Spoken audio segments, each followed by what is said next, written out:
गया भजन गलत सुधार लो, बस हो गया भजन, आदत गलत सुधार लो।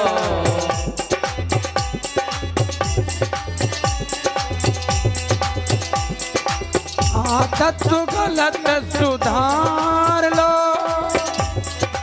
बस हो गया भजन। ओ आदत गलत सुधार लो, बस हो गया भजन। मन की तरंग मार लो, मन की तरंग मार लो, बस हो गया भजन। मन की तरंग मार लो, बस हो गया भजन। मन की तरंग मार लो, बस हो गया भजन। आए हो तुम कहाँ से, जाओगे तुम कहाँ को।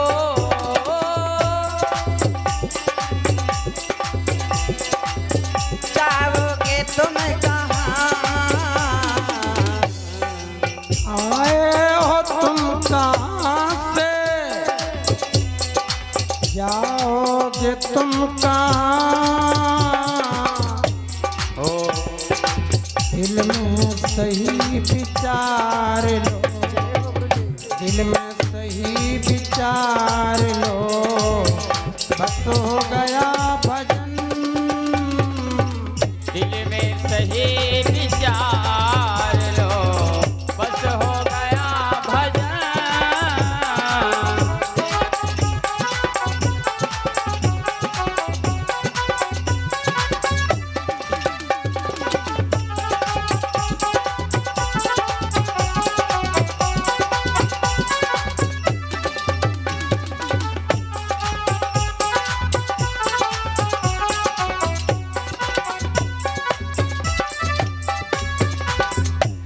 ओ कोई तुम्हें बुरा कहे, सुन कर करो क्षमा।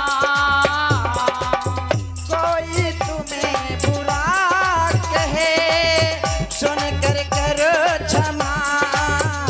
ओ कोई तुम्हें बुरा कहे, सुन कर करो क्षमा।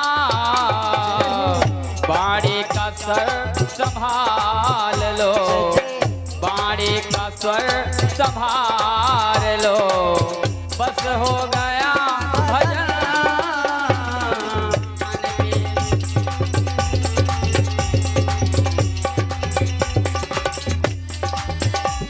ओ आदत गलत सुधार लो, बस हो गया भजन।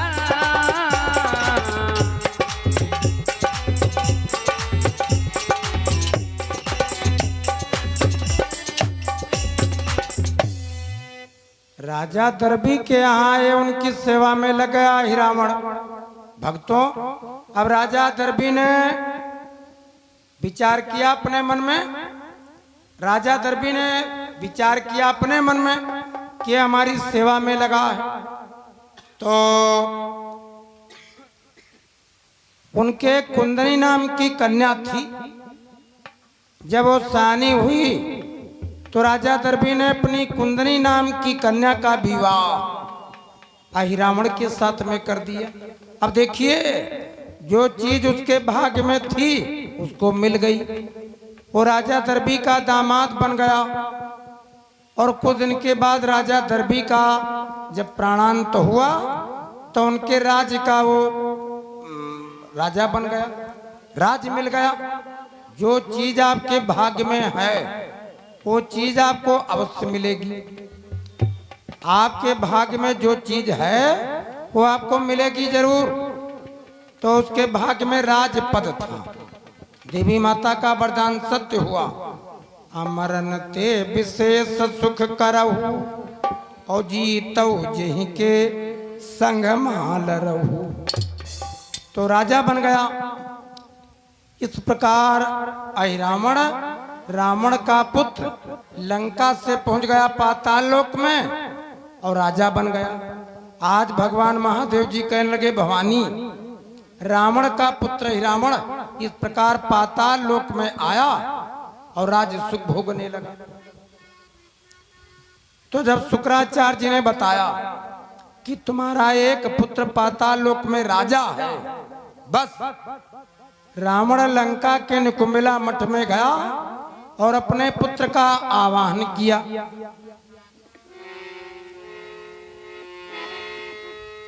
यह सुनकर मठ में गया जपा प्रकर्षण मंत्र, वो अहिरावण पाताल से खिंच आया परतंत्र।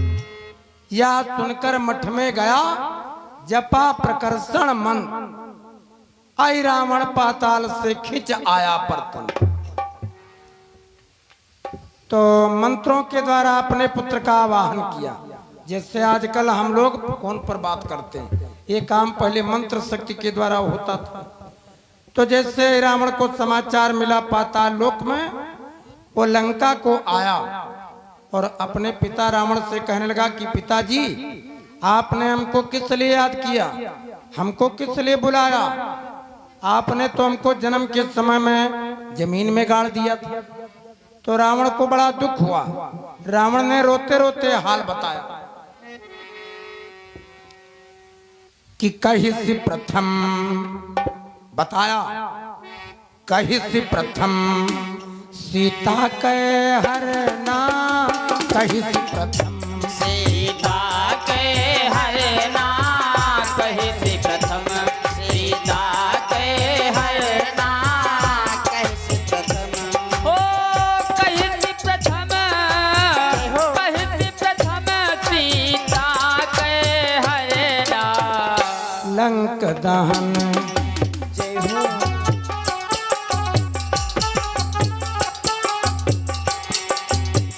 लंक दहन हनुमत के बरना, लंक दहन हनुमत के बरना, लंक दहन हनुमत के बरना, लंक दहन हनुमत के बरना, लंक दहन। कहीं से प्रथम सीता के हरना, ओ लंक दहन हनुमत के बरना। जिस प्रकार से सीता जी की चोरी की थी वो पूरा हाल बताया, और जैसे हनुमान जी ने लंका में आग लगाई थी वो पूरा चरित्र बताया। तो वही रावण देवी का भक्त था, सत्य का भाषण करने वाला। अहिरावण कहने लगा कि पिताजी आपने जो चोरी वाला काम किया है ये ठीक नहीं है, आपने चोरी वाला काम किया और चोरी का काम ठीक नहीं। अरे राजा होकर के तुमने चोरी वाला काम किया। रावण ने विचार किया ये हमको नित्य की ज्ञान की बातों का भेद बता रहा। तो लंका का अन्न खिलाया और लंका का जब जल पान किया तो चोरी का अन्न जब पेट में उदरस्त हुआ, अन्न जल लंका का ग्रहण किया तो जैसा खाओ अन्न वैसा बने मन। जैसा व्यक्ति अन्न खाता है उसका प्रभाव उसके मन पर पड़ता, विचार पर पड़ता। इसलिए अन्न शुद्ध खाना चाहिए और अन्न पवित्र हो। माताओं बहनों को चाहिए एक बात समझिए, रसोई में बिना स्नान किए प्रवेश नहीं करना चाहिए। ये नहीं है कि पहले लैट्रिन गए, दिशा मैदान गए और उसके बाद में किचन में गए, चाय बनाया, घर भर पिए, इसके बाद में नहाया, तब अगला काम शुरू। ये तो ज्यादा से ज्यादा उल्टे काम होता। हाँ, सबसे पहले स्नान करिए, सब दैनिक कार्यों से निवृत्त लेकर के तब किचन में जाओ। और पता चला कि पहले लैट्रिन गए और हाथ पैर धोए, कुल्ला किया, मंजन किया, तब पहले बनी चाय। और जब रसोई में जा चुके और लौट करके आए तब बाद में स्नान हुआ, तब दाल चावल रोटी सब्जी बना। और जब भोजन बन जाए तो तवा पर की पहली रोटी कभी खानी नहीं चाहिए, ना बच्चों को देनी चाहिए। पहली रोटी गाय के लिए निकालनी चाहिए। और जब भोजन बन जावे तो बलि वसुदेव का यज्ञ करके जिन चीजों में नमक नहीं मिला उन चीजों को अग्नि में अर्पण करने के बाद उसको बलि वसुदेव यज्ञ बोलते हैं, तब ग्रहण करना चाहिए। तो हम लोगों के यहाँ क्या होता है कि वो 6, 7, 8 बजे तक तो झाड़ू पोंछा चलता है। घर भर के जितने लोग हैं तो कोई झाड़ू लगाता, कोई विंडो साफ करता, कोई फर्श पर पोंछा लगाता, घर भर के सब लोग। ये नहीं कि एक आदमी। हम है बरामदा साफ करने लगे, बरामदा का पूजा स्थल साफ करने लगी। और घर की महिलाएं बेटियां जो हैं तो घर में किचन और सब आंगन साफ करने लगी। और सब लोग साथ में नहा लिए। और तब जब भोजन बना तो भोजन बनने के बाद में सबसे पहले भगवान लक्ष्मी नारायण का भोग लगेगा। जब तक भोग नहीं लगता जितनी चीजें बने थाली में परोस लो। और जहाँ पूजा स्थल है तो तुलसी दल मिलाओ और हाथ जोड़ करके भगवान से त्वदीय वस्तु गोविंदम तुभ्यमो समर्पये, नेत्र बंद करके ध्यान करो कि भगवान कृष्णचंद्र जी छोटी उम्र में बैया बैया चलते चलते थाली के पास आए और अपने हाथ से निकाल करके खाने लगे। जैसे छोटे बच्चे भोजन करो तो थाली के पास आ जाते हैं, वो चित्र वो स्थिति दिमाग में लाइए। घंटी बजा दीजिए, आचमन करिए 3 बार, मुख प्राक्षालन करिए, तब भोजन ग्रहण करो। तो देखो आपकी बुद्धि पर क्या प्रभाव पड़ता, लड़के बच्चों के मन पर क्या प्रभाव पड़ता। ये काम करना चाहिए। महिलाओं को चाहिए कि किचन साफ रखो, हाँ बर्तन साफ रखो, किचन साफ रखो। और सबसे पहली बात तो ये है बढ़िया भोजन बनाते समय में कुछ भगवान का चिंतन करिए, भजन गाइए या रामायण की चौपाइयां पढ़िए। दुनियादारी की बातें दिमाग में मत लाओ। और पता चला कि वो भगोना पटक रही हो, पांव कूट रही हो, हमारी गुस्सा में बना रही हो, तो फिर वो ठीक नहीं है, उचित नहीं है। तो जैसा खाओ अन्न वैसा बने मन। जिस भावना से अन्न बनाया जाता उसका प्रभाव भोजन पर पड़ता और भोजन करने वाले के मन पर प्रभाव पड़ता। हाँ, पहले के समय में शादी विवाह में महिलाएं इकट्ठा होती थी तो एक एक गाली में 2-2 मुसल चलते थे, 2-2 पहरुआ चल रहे थे। और गाना गा बजा करके गेहूं साफ करती थी। और आजकल की दशा ये है कि पालेसर पर धान की दड़ाई हो रही और वो पालेसर पर जो दरने वाला नौकर है वो मोबाइल में गाली बक रहा या तो मोबाइल में लड़ाई झगड़ा बक रहा। तो वही वाला हम लोग खाते हैं शादी विवाह में, स्टैंडिंग भोजन में। तो वैसा ही माहौल बनता है। शादी हो नहीं पाई, मुकदमा शुरू, मुकदमा शुरू। तो ये क्या है? अन्न का प्रभाव। वो पान पुड़िया खा करके पुड़ी बना रहे हैं और उसी जगह पान की पीक मार रहे हैं और नाक पोंछ रहे हैं और बढ़िया रोटी बना रहे हैं। बैठने वाले लेटने वाले तखत पर पुड़ियां बेली जा रही, बनाई जा रही। जूता चप्पल पहने। अभी जल्दी की बात, वो जनवरी में एक महात्मा जी के आश्रम पर कथा चल रही थी। नाम नहीं बताएंगे, नहीं तो तुम बदनामी करोगे और चुगली काट दोगे, हल्ला मचाओगे।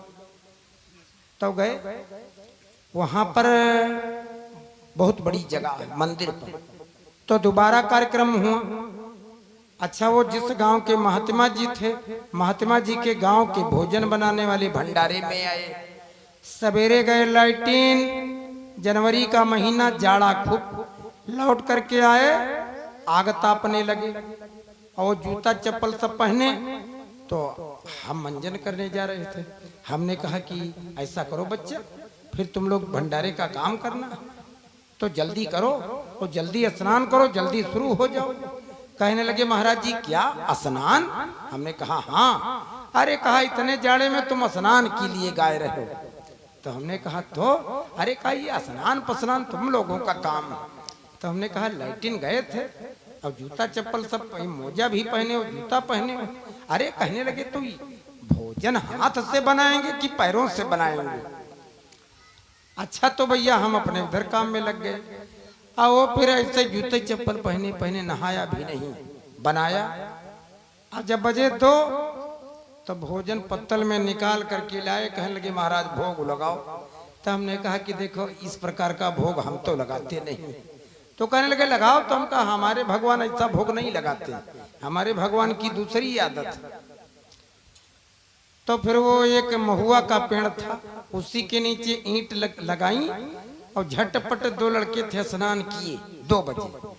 अब कहा लाओ जल्दी जल्दी कुछ और बना दे भोग लगाने के लिए। हमने कहा तुम बनाओ लगाओ भोग। हम सीताराम जय सीताराम। तो हमने भोग नहीं लगाया फिर। हाँ अरे भाई कुछ विचार करिए, मनुष्य का तन मिला है, मनुष्य के तन में जानवरों वाला काम, ये कहाँ की बात है, किस धर्म शास्त्र की बात है। माता पिता ने क्या आदत बना दी, विचार करने की बात। हम बात कर रहे थे वहां की, जैसा खाओ अन्न वैसा बने मन। जब महाभारत का युद्ध हुआ तो पांडवों को भीष्म पितामह बाणों की सरसैया पर पड़े उपदेश दे रहे थे। इतने पर द्रौपदी बड़े जोर से खिलखिला करके हंसी। तो भीष्म पितामह कहने लगे कि अर्जुन ये हंसने की आवाज किसकी? बोले बाबा द्रौपदी है। भीष्म पितामह कहने लगे इससे पूछो, हम ज्ञान की धर्म की वार्ता कर रहे हैं, ये हंसी क्यों? तो द्रौपदी सामने आई, कहने लगी बाबा जिस समय दुशासन हमको नग्न कर रहा था, हम 3 बार आपके पास में गई और तीनों बार आपने गर्दन अपनी नीची कर ली। उस समय आपने उपदेश नहीं दिया और आज धीरे धीरे 18 दिन का समय बीतने वाला, तुम बाणों की सैया पर पड़े हो। अब जब सब बिगड़ गया, पूरा कुल खानदान मारा जा चुका और तुम भी मरने चले हो, तब हमको उपदेश दे रहे हो। तो इसलिए हमारी हंसी आ गई कि जब चिड़िया खेत चुग गई तब आप डंडा हिला रहे हो। तो भीष्म पितामह ने आकाश की तरफ देखा और लंबी एक सांस ली और कहने लगे बेटी तूने सत्य कहा, उस समय मेरी बुद्धि भ्रष्ट थी, मैं दुर्योधन की रसोई का उस समय अन्न खाता था, उस समय मेरी बुद्धि मलिन थी। आज 18 दिन का समय बीतने वाला है, मैंने किसी की रसोई का अन्न न खाया, इसलिए हमारे विचार इस समय शुद्ध हैं। अच्छा एक बात आपको बतावें, आप जिस दिन व्रत रहो, जिस दिन आप व्रत रहो उस दिन तुम्हारा शरीर देखो कितना हल्का होता, जल्दी गुस्सा नहीं आती है और चित्त बड़ा प्रसन्न रहता, मन बड़ा प्रसन्न रहता और मुख पर आपके तप तेज रहता, तप तेज। अच्छा अगर भोजन करोगे तो बुढ़ापे तक तुम्हारे चेहरे के ऊपर रौनक रहेगी। ये आप देख लीजिए, चेक कर लीजिए। अब ये देखो बहन जी हैं, वो देखो पंडित जी हैं, तो इनकी उम्र इतनी है, अब जितनी हो, लेकिन चेहरे पर जिसको बोलते हैं कांत, कांत बाबा रामदेव जी अपने योगा में बताते हैं और पतंजलि महाराज जी ने अपने शास्त्र में वर्णन किया। जानते हो ये अन्न का प्रभाव है और अन्न के प्रभाव से विचार बनते हैं। विचार जब अच्छा आहार तब अच्छा विचार तब अच्छा व्यवहार और पूरा बन गया तुम्हारी जिंदगी का आधार। अगर आपका भोग सही हो जावे तो तुम्हारा रोग सही हो जावे और तुम्हारे परमात्मा का योग सही हो जावे। इसलिए कहा गया, रावण से कहा, रावण ने कि पिताजी आपने जानकी जी की चोरी की है और ये चोरी का काम ठीक नहीं है, लेकिन लंका का जब अन्न जल ग्रहण किया तो उसके भी विचार बदले, विचार बदले। उसने एक बात कही, कि बोला जाता हूँ निसी में। अभी कह रहा था कि चोरी का काम ठीक नहीं, लेकिन अब जब लंका का अन्न खाया तब अब क्या बोला कि बोला जाता हूँ निसी में, दोनों को चुरा ले जाऊंगा।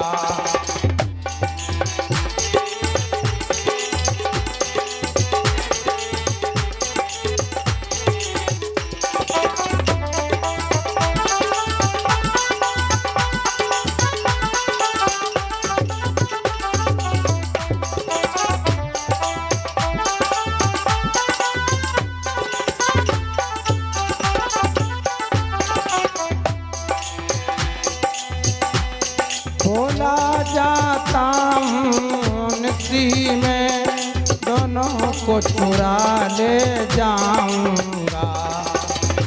बलिदान मांगती है मैया, या उनको भेंट चढ़ाऊंगा।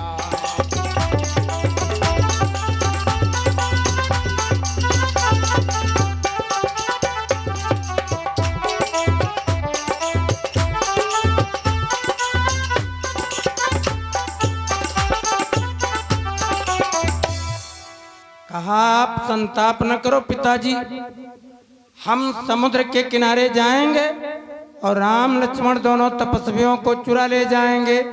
आज फाल्गुन महीने की पूर्णिमा है, बताया आज फाल्गुन महीने की पूर्णिमा है, तो पूरी रात चंद्रमा चमकेगा। लेकिन जब रात में चंद्रमा छिप जाए बादलों में, तो तुम पिताजी जान लेना कि हमने अपनी माया फैलाई है। हम अपनी माया से घोर अंधकार फैला देंगे। चंद्रमा छिप जाएगा और राम लक्ष्मण को चुरा ले जाएंगे, उनका सिर काट करके देवी को बलिदान दे देंगे, उनके चरणों में अर्पण कर देंगे। तो रावण राजा बड़े प्रसन्न हो गए कि हमारा बेटा राम जी की लक्ष्मण की चोरी कर ले जाएगा, अब हम लंका में अखंड राज्य करेंगे। वहां से रावण चल पड़ा और पहुंचा समुद्र के किनारे। अब समुद्र के किनारे तहां पवन सुत रचा उपाई, तहां पवन सुत रचा उपाई, करी लांगूल कोटि कठिनाई।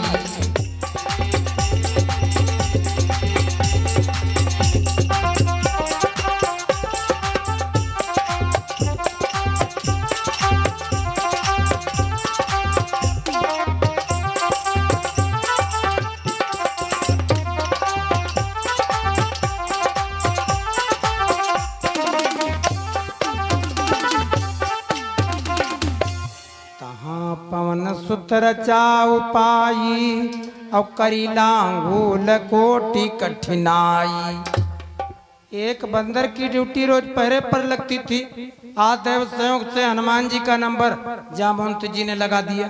तो हनुमान जी विचार करते हैं, रात भर हम दौड़े दौड़े कहाँ घूमेंगे, लाओ ऐसी तरकीब करें कि एक जगह पर से पूरी पहरेदारी हो जावे। तो हनुमान जी हैं ज्ञान नाम अग्रगण्यम, ज्ञानियों की तुलना में सबसे आगे। हनुमान जी ने अपनी पूंछ बढ़ाई और पूरी सेना के चारों तरफ लांगूल से परकोटा बनाया, बाउंड्री लाइन, वो सीमा रेखा बना दी। और कंधे पर गदा लेकर के तैनात हो गए, ना तो किसी को अंदर आने देंगे न किसी को जाने देंगे। हनुमान जी पहरे पर। अब ये रावण वहां पर गया तो धीरे धीरे पांव रख चतुर चोर गंभीर, वो पहुंच गया उस जगह जहां खड़े हैं हनुमत वीर। जहां पर हनुमान जी थे वहां पर पहुंच गया और विभीषण का भी रूप अपना बना लिया, अपना रूप बदल लिया, अपना भेष बनाया विभीषण का। भक्तों, हनुमान जी सोचते हैं कि विभीषण जी संध्या करने के लिए समुद्र के किनारे गए थे, इनको आने में देर हो गई है, अब रात में इनसे वार्ता कौन करे। रास्ता छोड़ दें, जाने दें, आराम करें। एक तरफ को हट गए महावीर जी। अब वो चोर सेना के अंदर, तो जहां पर राम जी लक्ष्मण जी वहां पर जब गया तो देखा कि मही पर अशोक के पत्तों का मखमली बिछौना बिछा हुआ।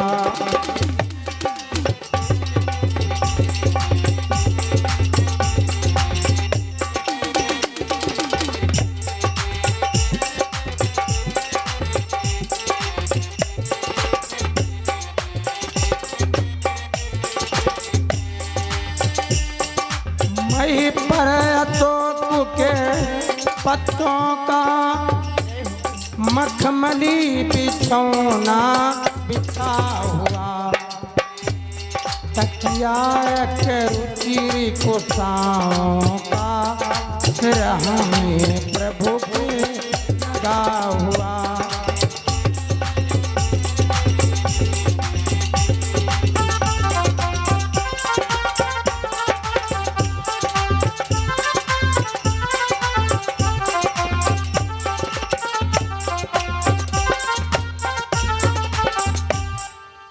तकिया एक रुचिर कुशाओं का सिरहाने प्रभु के लगा हुआ।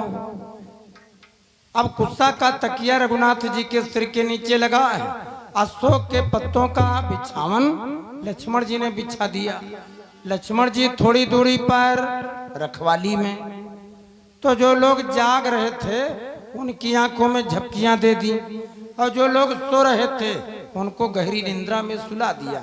अपनी माया में राम लक्ष्मण जी को भ्रमित किया, आकाश मार्ग से उड़ा ले गया। अब जब सवेरा हुआ तो जामवंत मंत्री जी ने देखा कि वो स्थान सोना पड़ा है और राम जी का लक्ष्मण जी का अता पता नहीं। तो मंत्री जामवंत जी ने हनुमान जी से पूछा कि पहरेदारी पर तुम थे, रघुनंदन श्री राम जी कहाँ गए? हनुमान जी कहने लगे कि हम पहरेदारी पर थे, हमने किसी को अंदर आने जाने नहीं दिया है। केवल विभीषण जी आए थे देर रात में और हमने किसी को आने जाने नहीं दिया। तो विभीषण जी ने जब अपना नाम सुना, अरे अब तो विभीषण जी चौंके, विस्मय में पड़े। वो विभीषण जी बोले हमने किसी को आने जाने नहीं दिया और ना तो हम आए, हम तो रघुनाथ जी के साथ शाम काल को लेट गए थे। ये आपको भ्रम तो नहीं हो गया?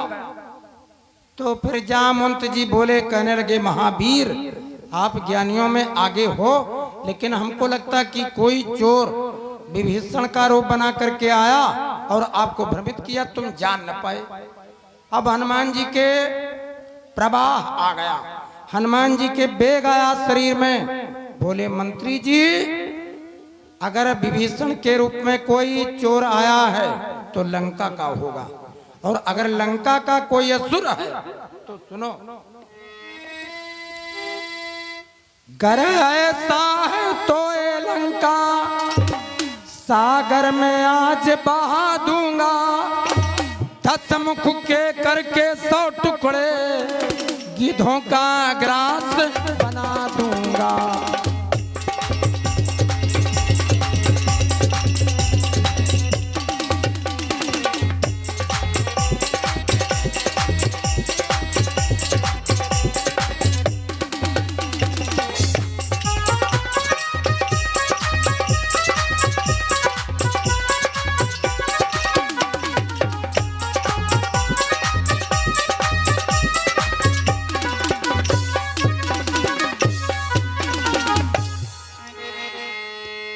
तो हनुमान जी महाराज जी पता लगाने के लिए चले, और जिमी अमो घर गोपति कई बाना, जिमी अमो घर गोपति कई बाना, सोई भांति चलो बलवाना।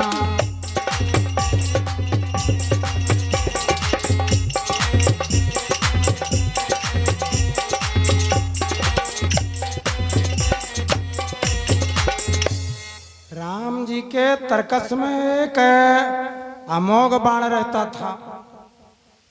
तो उस अमोघ बाण की विशेषता ये थी कि जिस कार्य के निमित्त उसको रघुनंदन छोड़ते थे, बिना उस कार्य को पूरा किए वो लौटता नहीं था। हनुमान जी उसी बाण की नाई चले और चलते चलते चलते चलते मार्ग में जब गए, प्यास लगी तो एक सरोवर के पास गए। भक्तों, सरोवर के पास में गए। अब हनुमान जी को प्यास लगी, जल पिया, कुल्ला किया, हाथ पैर धोए और पेड़ के नीचे बैठ गए। सेमल का बड़ा पुराना पेड़, तो उस पेड़ की डाल के ऊपर घोंसला, और घोंसले में दो पक्षी, गीध और गीधनी, वो दोनों बातें करने लगे आपस में। गीधनी गीध से कहने लगी कि प्रिय, मरे हुए पशुओं का मांस आपने बहुत बार ला करके हमको दिया है। आज हमारे चित्त में है कि हम मनुष्य के मांस का भक्षण करें, हम मनुष्य का मांस खाना चाहती हैं। तो गीध कहने लगा कि प्रिय, अवसर के अनुकूल तुमने बात की। पातालपुरी का राजा हिरावण पता नहीं कहां से राम लक्ष्मण दो तपस्वियों को नगर में चुरा ले आया और देवी के चरणों में बलिदान देगा, तो सिर तो कट करके देवी के चरणों में चले जाएंगे। जो धड़ का, शरीर का जो मांस रहेगा उसको हम ले आएंगे और तुम मन भर करके अपनी क्षुधा शांत करना, तुम खूब खाना। अब अरे हनुमान जी के कान में आवाज पड़ी कि हमारे स्वामी की चोरी ये हिरावण कर ले गया। हनुमान जी ने अपनी रफ्तार बढ़ाई और चलते चलते चलते चलते गए कहां? पातालपुरी के द्वार पर। गीधों से वृत्तांत सब सुनकर भले प्रकार, अहिरावण के नगर को पहुंचे पवन कुमार। जब अहिरावण की नगरी को गए तो मकर ध्वज नामक एक वीर उस राजधानी का रक्षक है।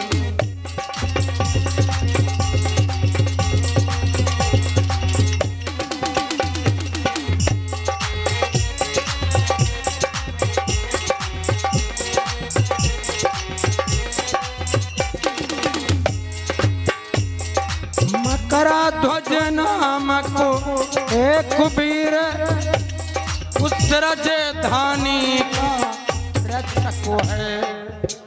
हनुमान राम के हैं पायक, वो अहिरावण का सेवक है।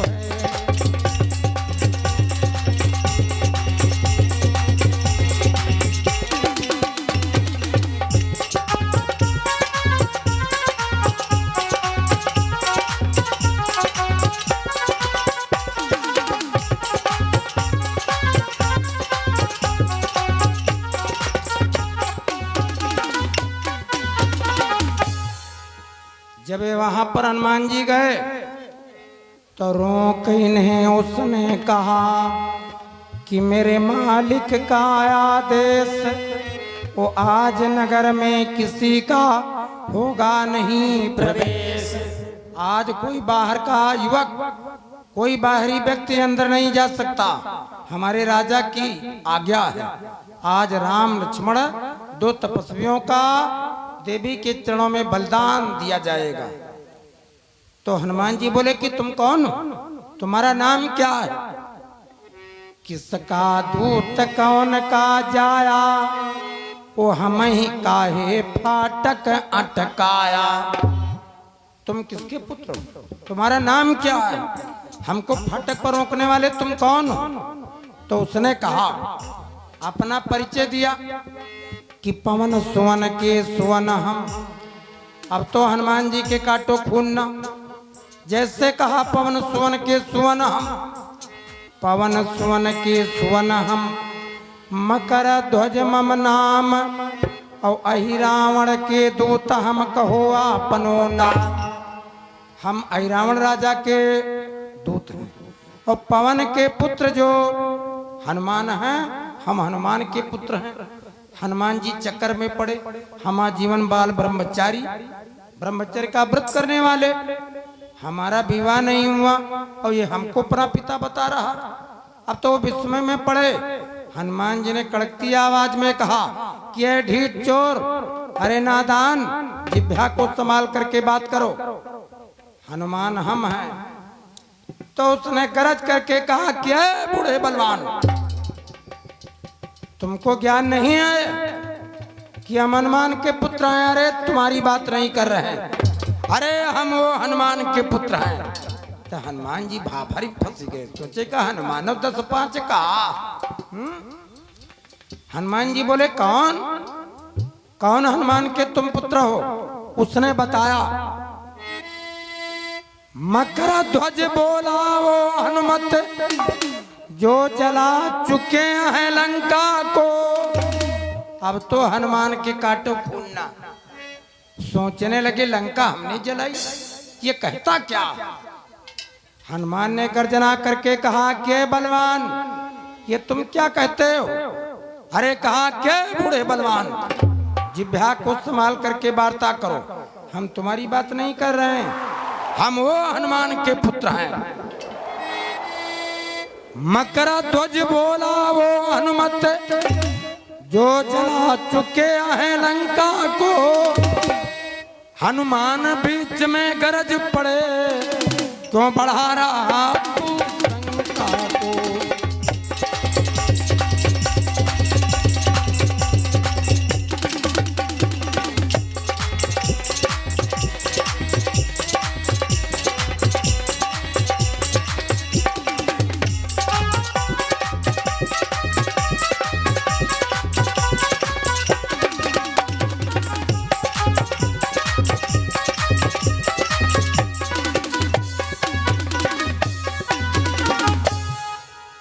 कहा तुम हमारी शंका को और बढ़ाते चले जा रहे हो। अरे लंका को जलाने वाले तो हम आए, हमने लंका में आग लगाई,